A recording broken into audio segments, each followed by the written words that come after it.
Un saludo muy especial a todos los que nos están escuchando, pidiéndole al Señor que derrame muchas bendiciones de protección, de salud, de prosperidad, de unidad familiar.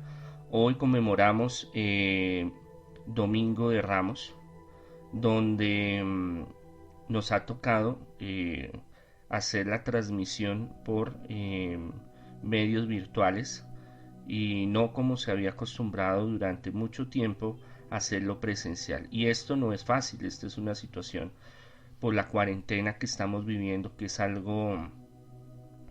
que cambia y nos toca adaptarnos a la forma en que estamos en este momento. Pedimos al Señor, pedimos a Dios que pronto ya este virus desaparezca, se desintegre, se destruya y haya paz, armonía, restauración del trabajo, de la economía, de la humanidad, a todos los que pues estamos afectados por esta circunstancia y a los miles de muertos que ya lleva. Pidámosle al Señor que Dios le dé una fortaleza especial a todas estas familias y a nosotros para afrontar esta cuarentena y afrontar este trago amargo que estamos viviendo. ¿Cree usted que una persona pueda resucitar? Claro que sí, creemos en el testimonio de Jesucristo, que Él murió y resucitó y hubieron varias apariciones, muchas, a 20, a 40 personas, a 2 personas, a los apóstoles, a 500 personas, narra el texto bíblico. Y la historia que se narra en los evangelios que nosotros creemos y los testigos que ellos presenciaron esos acontecimientos, esa manifestación. Y él lo predijo y dijo y profetizó que él tendría que morir, resucitar, pero los apóstoles no querían entender, no comprendían porque ellos estaban en una zona de confort donde ellos estaban con el Todopoderoso, el súper que no los iba a abandonar, que todo iba a cambiar, de que iba a haber, eh, existía una visión más política, una visión más de Mesías Salvador, como el rey David, que iba a llegar y a matar a los romanos, a sacarlos y que iban a traer lonas, bultos de oro para que Jerusalén fuera de nuevo un imperio como lo fue en la antigüedad, en la época del rey David y el rey Salomón. Pero al ver que esto no sucedió, como lo entregaron hoy en la lectura de la liturgia, de la lectura del Evangelio, se narra cómo fue esa captura y cómo se dieron los acontecimientos. Asimismo ellos quedaron en un limbo porque ellos no sabían qué iba a suceder con ellos, porque todo lo que habían hecho, andado con él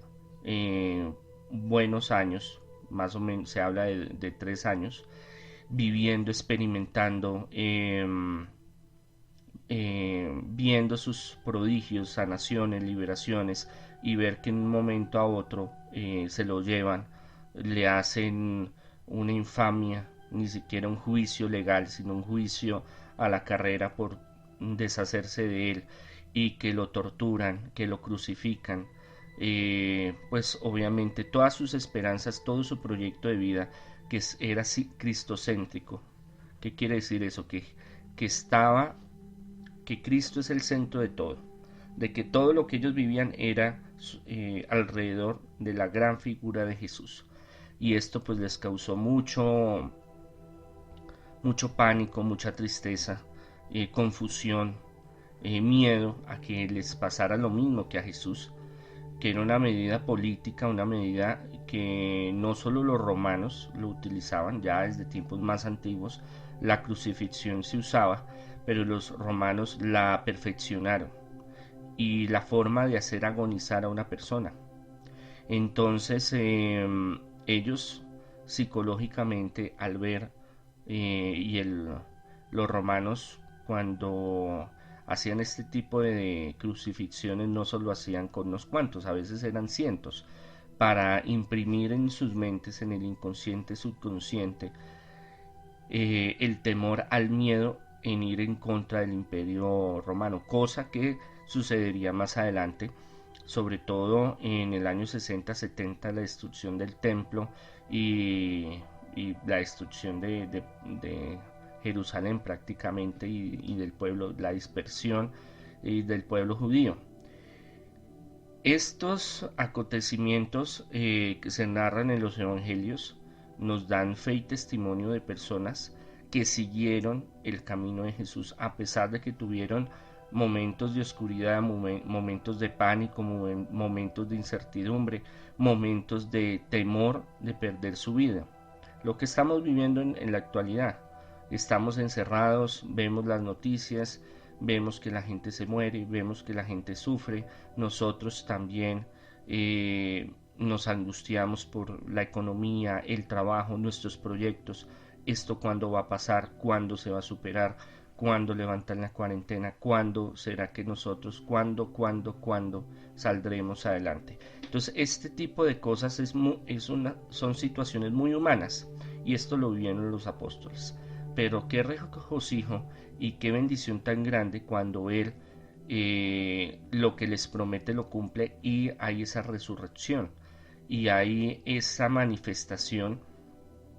primero a las mujeres. Vemos cómo las mujeres llegan al sepulcro, las Marías, María Magdalena, María Clofe, llegan y ya no está y un ángel les dice que el que están buscando no está muerto, está vivo. Y ellas llevan el mensaje, claro, son mujeres, no les van a creer, ellos están en su dolor, en su angustia, y es cuando hay varias manifestaciones donde Él se les aparece en diferentes personas y en diferentes lugares, y a los apóstoles. Y el caso de Mateo, en el cual la desconfianza realmente hasta que se aparece el Señor y le dice: mete tu dedo en mis llagas y en mi costado y no seas un hombre incrédulo sino de fe.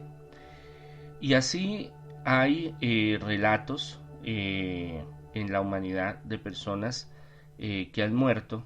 eh, supuestamente muerto, y resucitan, la catalepsia, donde se supone que está muerta la persona, pero no, sino que algo sucede en su cerebro, algo sucede en su organismo que hace que la persona baje su ritmo cardíaco y respiratorio y parezca que está muerta. Pero en el caso de Jesús, eh, totalmente seguros de que Él murió y totalmente seguros por fe que Él resucitó. ¿Por qué totalmente seguros que Él murió? Porque después de crucificarlo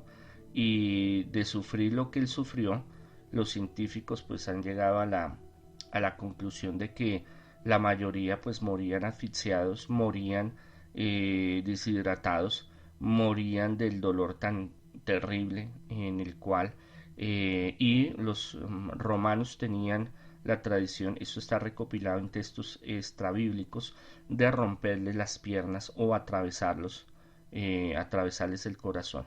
Entonces es algo que tenemos la certeza de que Jesús fue crucificado, porque hay otros escritos extrabíblicos que hablan de que Él fue crucificado y resucitado, porque en los textos de los evangelios y en los testimonios de cientos de personas Él se apareció.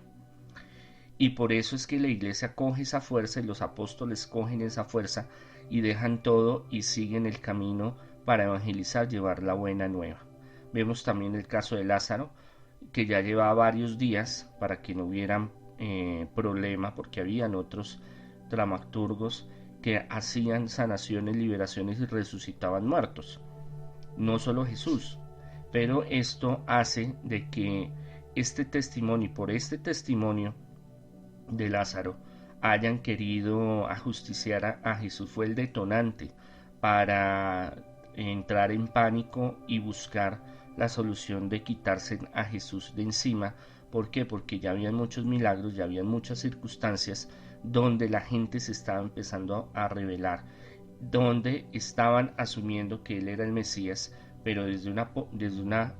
postura bélica, una postura de Mesías mesiánico judío, en el cual, como les explicaba, les iba a traer fortuna, dinero, poder, iban a sacar al imperio invasor a los romanos y iban a volver a tener el esplendor en los tiempos del rey David y de Salomón.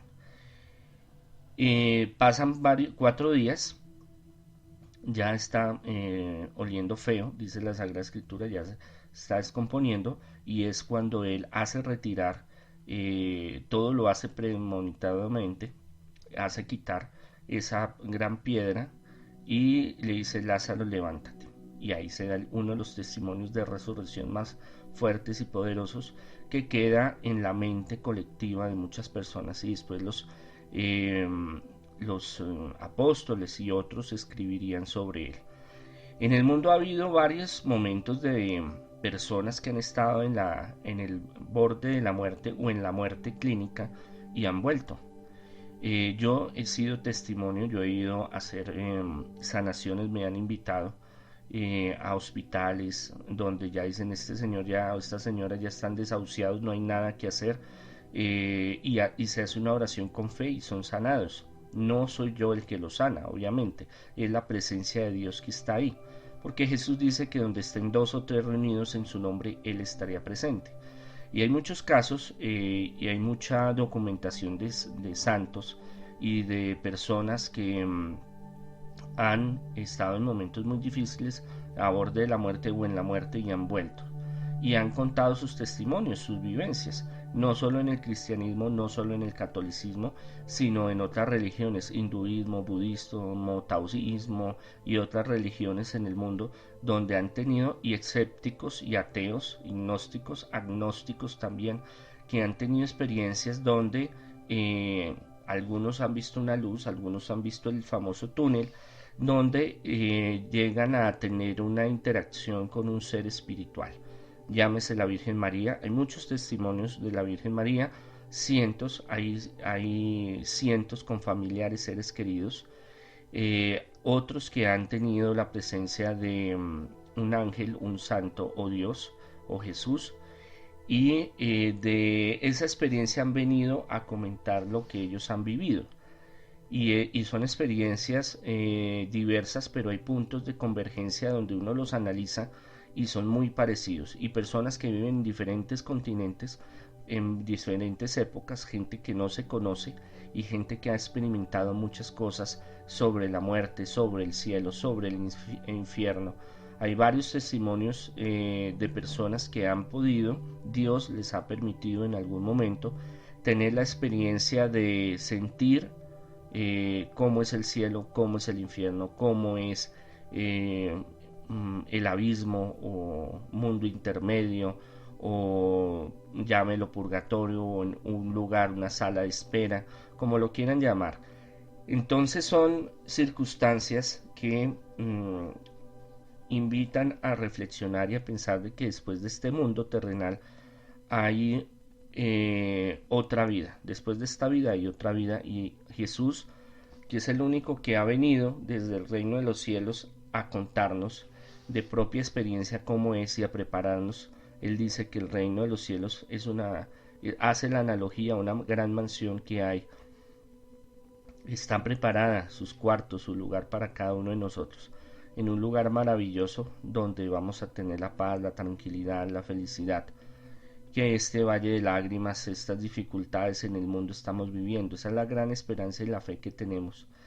En otras culturas, religiones, en civilizaciones antiguas, el culto a la muerte y a la resurrección, y el culto a una vida eterna,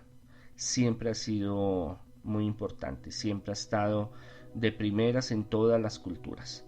Llámese griegos, romanos, egipcios, sumerios, presumerios, arcadianos, asirios, todos los pueblos antiguos, hindúes, chinos, tienen una concepción de que después de este paso terrenal habrá la vida eterna, o los nórdicos también tendrán un espacio donde ellos vivirán eternamente con sus dioses o Dios, o como lo queramos llamar o entender. Es una medida en la cual nosotros debemos de pensar de que así estemos en este mundo, hay otras posibilidades de poder seguir existiendo. El espíritu no deja de ser quien es. En cientos de exorcismos, yo y muchos otros exorcistas en el mundo hemos visto y hemos comprobado cómo hay espíritus que narran y cuentan cosas del infierno, del cielo, de cuando estuvieron los desencarnados, cuando vivieron y murieron. En los primeros casos que yo tuve de exorcismo, hace ya muchos años, no creía en eso, pero al constatar cuando un espíritu le hacía el interrogatorio y me decía, mire, yo me llamo fulano de tal, vivo en tal lugar, hice tal cosa, hice lo otro, y hay esto, y hice lo otro, y sucede esto y lo otro, y empezar a hacer la investigación, a corroborar en investigación realmente los hechos como fueron, que sí fueron reales, y ahí viene la cuestión, el cuestionamiento de que fueron reales y que como lo narran fue así, fue esa realidad, que no hay otras personas que lo lleguen a manifestar y que se da cuenta, nos damos cuenta que realmente lo que ese espíritu está diciendo es real. Nos llenamos de incertidumbre y llegamos a la conclusión, o yo llego a la conclusión, de que realmente sí, después de la muerte, ese espíritu no pierde su conciencia, no pierde su inteligencia, no pierde quién es, no pierde ese sentido de vivencia y lo que vivió, lo que sintió, lo que experimentó. Y no solo lo he experimentado a través de los exorcismos yo, sino muchos exorcistas en mucho tiempo han experimentado y han investigado y han ido a los hechos concretos, método científico, para desarrollar y decir, sí, mire, es verdad, es un espíritu, dijo esto y esto y esto, nadie lo debía de saber ni entender. Claro, no a todos los espíritus ni a los demonios se les puede creer, por eso hay que constatar e investigar. Pero esto es una de las pruebas personales que yo más utilizo para entender de que después de este plano terrenal y testimonios de cientos de personas que han estado en el umbral de la muerte, han manifestado su relación y que hay muchos detalles que convergen, porque una cosa es que 1, 2, 3, 4, 5, 100, 10 personas digan lo mismo, pero si son cientos en diferentes países, diferentes lenguas, diferentes culturas, diferentes religiones, lo narran, es porque es muy posible que sea así. Preparémonos para el encuentro con el Señor, para orar, para fortalecernos, para pedir a Dios esa ayuda espiritual, y pensemos de que no, este no es el fin, sino que es un paso, un camino, peregrinar a la eternidad con Dios. Para los que necesiten ayuda espiritual en sanación, liberación, consejería espiritual, ayuda en progreso, restauración de hogares, ayuda con los hijos, y mi fuerte, ya saben, el Ministerio de Liberación y Exorcismo, pueden buscar mis redes sociales. Hasta que no se levante cuarentena, pues no podemos atender en la oficina, pero el número de la oficina es 600-3445. Pueden llamar después de que levante la cuarentena. Y en redes sociales, Monseñor Andrés Tirado Pérez, Congregación Sacerdotal Internacional Católicos Independientes. Estamos subiendo material a YouTube, en vivos de Eucaristías, predicaciones, oraciones especiales para que no se las pierdan. También tengo la escuela en alta espiritualidad, donde damos cursos virtuales de sanación, liberación, consejería espiritual, ayuda en progreso y liberación, exorcismo. Deseándoles que Dios los bendiga, no perdamos la fe y la esperanza de que, como en muchas épocas de la humanidad, el mundo se ha levantado y ha salido triunfante. Vamos de la mano de Dios y Dios nos protege y nos saca adelante.